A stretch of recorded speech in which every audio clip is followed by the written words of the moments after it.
Bonjour et bienvenue pour ce nouveau numéro d'HP Hour. Ravi de vous retrouver cette semaine pour une émission spéciale autour de l'autisme. Nous recevrons Mathéo, Anne, Emmanuel et Thomas de l'association Autisme 65 qui viendront nous parler de cet assaut mais aussi de la journée mondiale de sensibilisation à l'autisme qui aura lieu début avril prochain, le 2 je crois de mémoire, mais ils le savent mieux que moi, ils vous diront ça dans quelques instants. Et puis on retrouvera Claire avec sa rubrique de langue anglaise qui nous parlera du printemps cette semaine. Voilà le sommaire, j'espère que vous êtes bien installés, on se fait une petite pause pub et on se retrouve juste après, à tout de suite.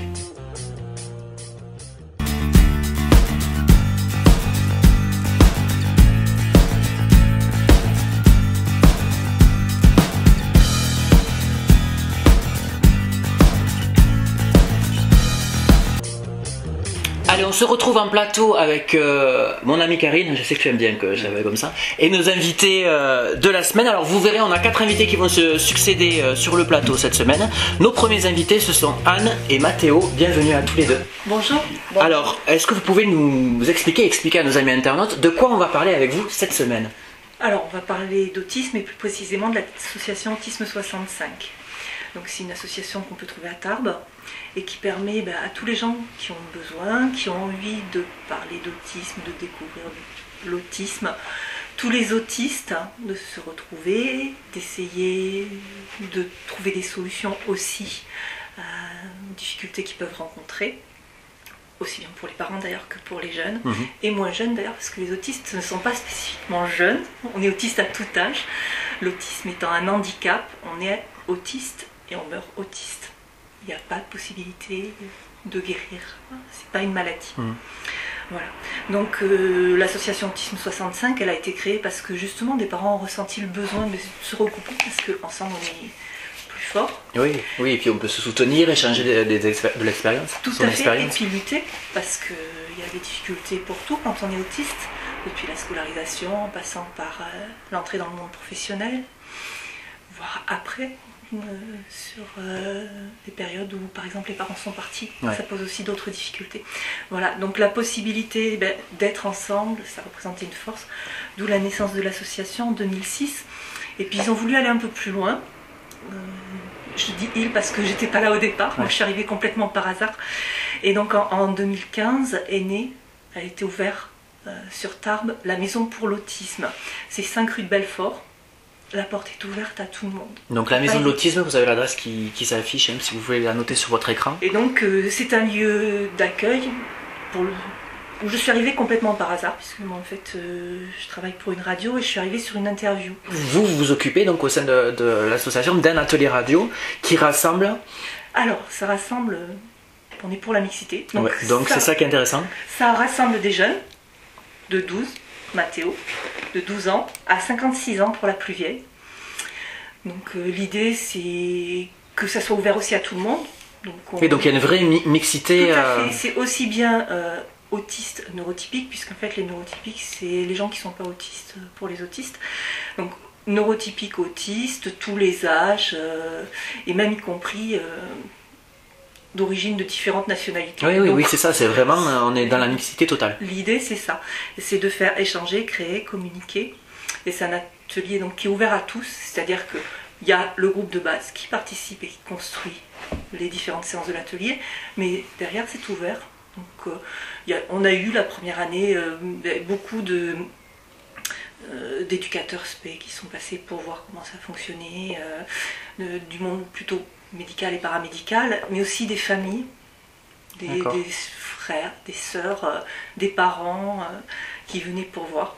Et puis des personnes donc neurotypiques qui souhaitaient ou s'intégrer et participer au groupe ou simplement voir. Voilà. D'accord. Et toi Mathéo, tu y vas souvent à l'atelier radio? Oui. Et tu y fais quoi? Qu'est-ce que tu as fait déjà? On travaille en faisant des enregistrements radio, soit on a fait du radio-trottoir, on a fait après des enregistrements avec un thème sur la biodiversité. On prépare en avance sur le thème sur lequel on va travailler et parler. Donc ça veut dire que tu prépares des questions que tu vas poser aux gens, par exemple? Oui, ça peut être un exemple aussi. Et même plus, Mathéo, il travaille tous les sujets. C'est-à-dire que c'est un passionné quand même de plein de choses. Et donc il travaille réellement pour savoir plein de choses et pour avoir... ce qui est impressionnant, c'est la pertinence de ses questions. Par exemple, si... je sais pas, si tu avais une question à poser sur Karine, tu lui poserais quoi? Quel est son rôle, en gros, au centre de cette émission-là? Qu'est-ce que je fais? Eh bien, c'est ce qu'on se demande aussi. Mais bon.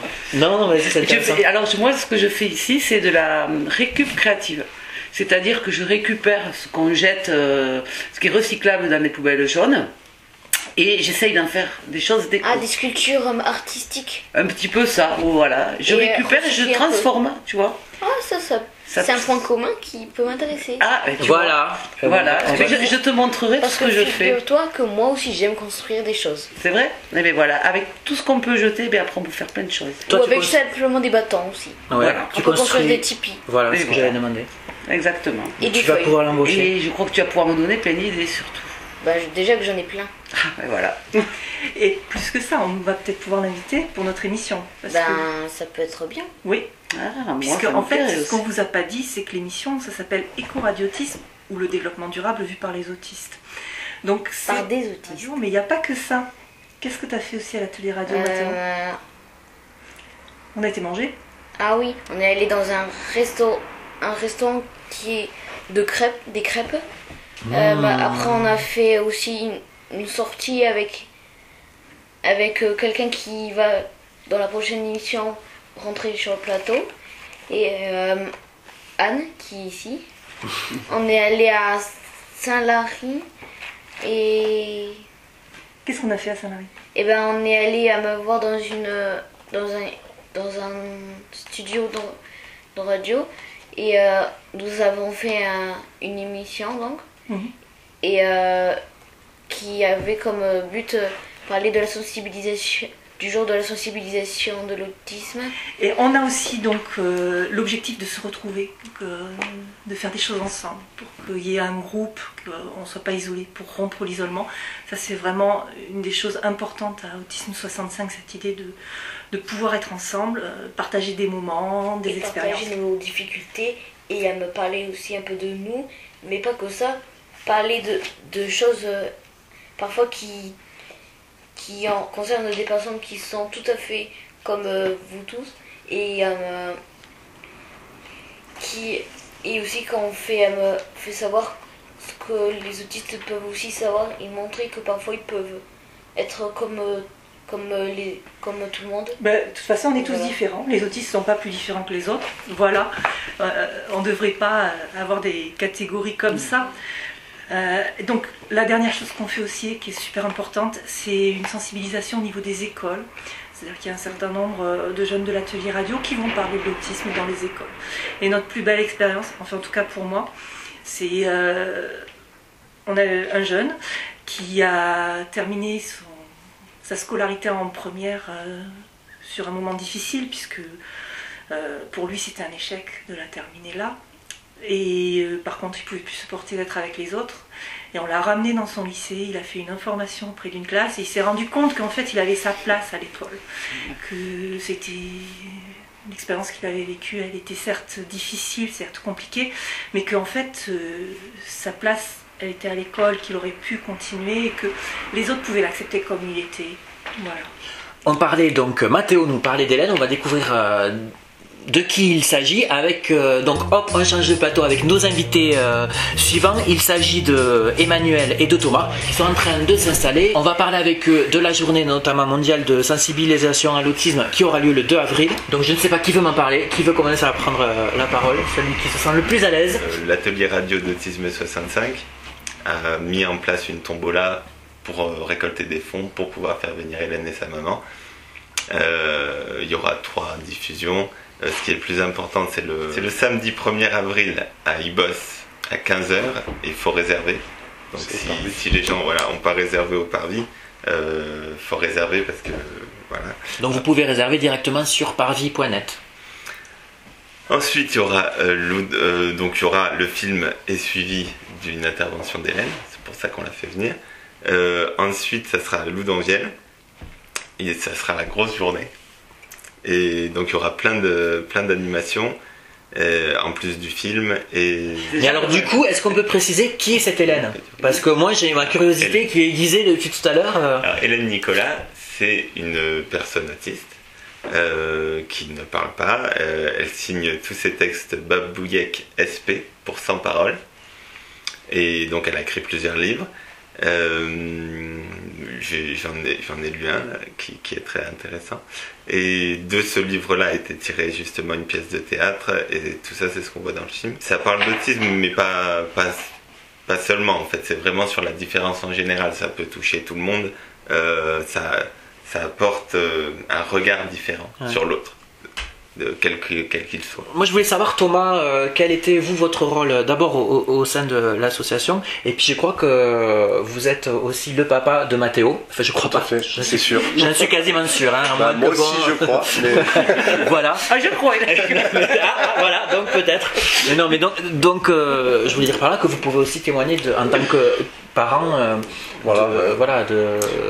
Pour nous, Mathéo, on a découvert son autisme quand il était en CM1, donc c'est assez récent en fait, hein, puisque là il est en 6e. Ouais. Et en fait, on est rentré dans cette réalité-là suite à des recherches par rapport aux difficultés qu'il rencontrait. Et bien on a été conduit à un diagnostic qui a posé le mot autisme.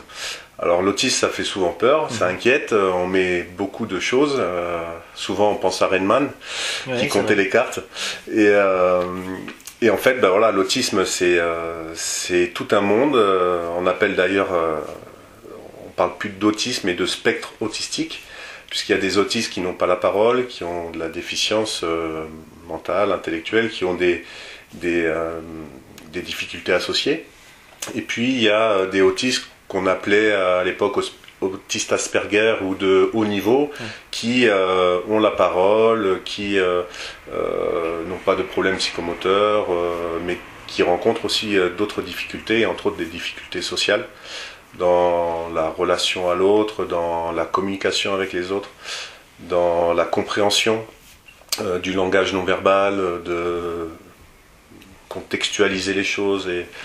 Et c'est un problème qui est beaucoup lié aux connexions neuronales au niveau du cerveau. Et donc c'est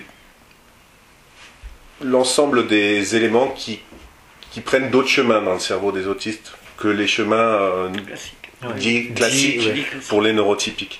Voilà.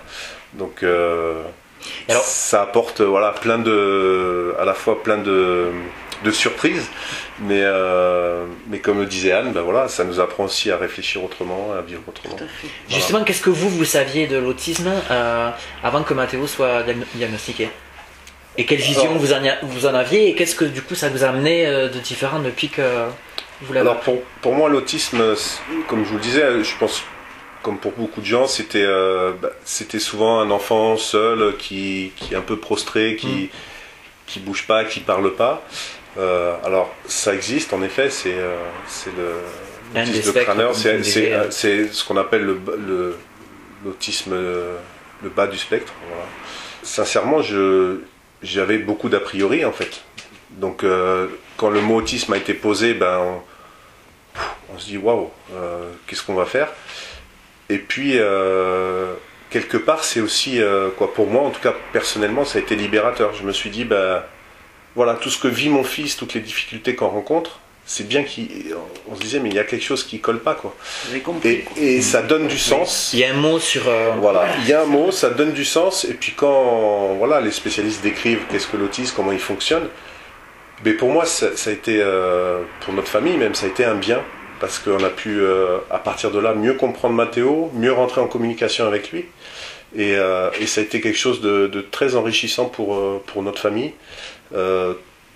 Il faut avaler la nouvelle, il faut mais après nous on est rentré à fond on s'est documenté, on a lu, on a été voir des professionnels, et aujourd'hui l'autisme est un grand combat en France, parce que il y a encore on est un pays un petit peu en retard. Alors il y a eu des grands plans, il y a le 4e plan autisme qui se prépare, mais on est un petit peu en retard, et c'est un défi tous les jours pour les enfants d'être scolarisés. Ne serait-ce même que quelques heures, je crois que dans notre département, les statistiques, aujourd'hui, c'est qu'un enfant sur 100 naît autiste.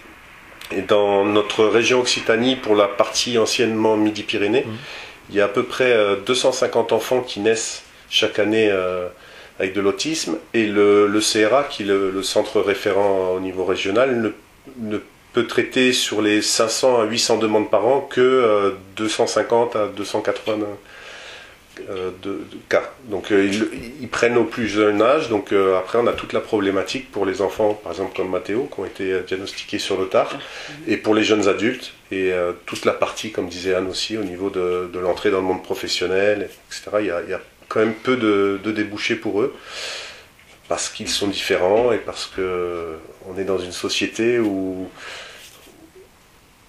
la place n'est pas toujours bien définie pour eux, on va dire ça comme ça. Voilà. Ce sera donc justement l'occasion d'avoir un éclairage un peu plus précis le 2 avril, on vous le rappelle, qui est donc la journée mondiale de sensibilisation à l'autisme. On espère aussi que cette émission vous aura donné envie d'en savoir plus et peut-être d'avoir un autre regard. C'est pour ça qu'on vous remercie tous les deux et tous les quatre même d'être venus aujourd'hui dans l'émission. Donc Anne-Emmanuelle, Mathéo et Thomas, merci beaucoup. On vous met le lien de l'association Autisme 65 sur votre écran et n'hésitez pas à faire un pas vers eux et essayer d'en apprendre plus, puisque je ne sais plus qui l'a dit, mais c'est vrai que je crois que c'est toi, toutes les différences font un peu peur, mais c'est vrai que quand on est confronté à un sujet, à une différence de manière concrète, ça nous permet de la connaître mieux, de la prendre différemment et de changer sa vision des choses. Donc merci à vous, merci beaucoup, merci à tous, merci Karine, et du coup je vais te libérer puisque je vais accueillir mon amie Claire, vous le savez, qui chaque semaine vient nous parler de la culture et de la civilisation anglaise. On parle cette semaine avec elle du printemps. Et pour ce faire, Mathéo nous a rejoint. Exactement. Parce que ça va être un petit jeu, non? Oui, on va faire un petit quiz avec des petits mots en anglais. Bon, alors on va apprendre de l'anglais. Ça vous dit d'apprendre de l'anglais, les garçons? Tu parles anglais, Mathéo, ou pas du tout? Bon, bah alors c'est parti, moi non plus, tu sais. Alors on y va. Nous t'écoutons, on est tout oui, Claire. Donc, nous sommes donc le 20 mars. Tout à fait, donc dans quelques jours, c'est le printemps. Donc le printemps, en anglais, on dit... Vous savez comment on dit le printemps en anglais? Oui, je sais. Non. Alors, Winter? Non, winter, ça c'est l'hiver. Ouais, Et c'est spring, tout à fait. Donc le printemps, c'est spring. En fait, spring, ce mot-là, ça veut dire jaillir. Parce qu'au printemps, tout sort de terre. Donc, tout à fait. Et la nature revit. Exactement. La nature revit. Et donc, on va se faire 2-3 petits mots du printemps, etc. C'est Alors, parti. Au printemps, donc, il y a les animaux qui réapparaissent. Et donc, vous avez sur votre écran une petite image qui apparaît Tout à fait. d'un petit insecte. Nommé Oui. la coccinelle. La coccinelle. Est-ce que vous savez comment on dit une coccinelle en anglais? Alors, pas du Bon, tout. la dida ou? Alors, une coccinelle, c'est a ladybird. A ladybird. Mais alors, ça veut pas dire la C'est dame oiseau? La dame oiseau, voilà. Ah, d'accord. Ça s'appelle la dame oiseau. C'est un papillon. C'est je un regarde, papillon. un papillon. Voilà, c'est un papillon. Ok. On dit en anglais, comment on dit? Wonderboy. Je l'ai Butterfly. su, moi, ça. Ah, Butterfly. oui, Butterfly. Voilà, butterfly. Donc butterfly. Mais ça, c'est bizarre aussi, parce que ça veut dire du beurre qui vole, non?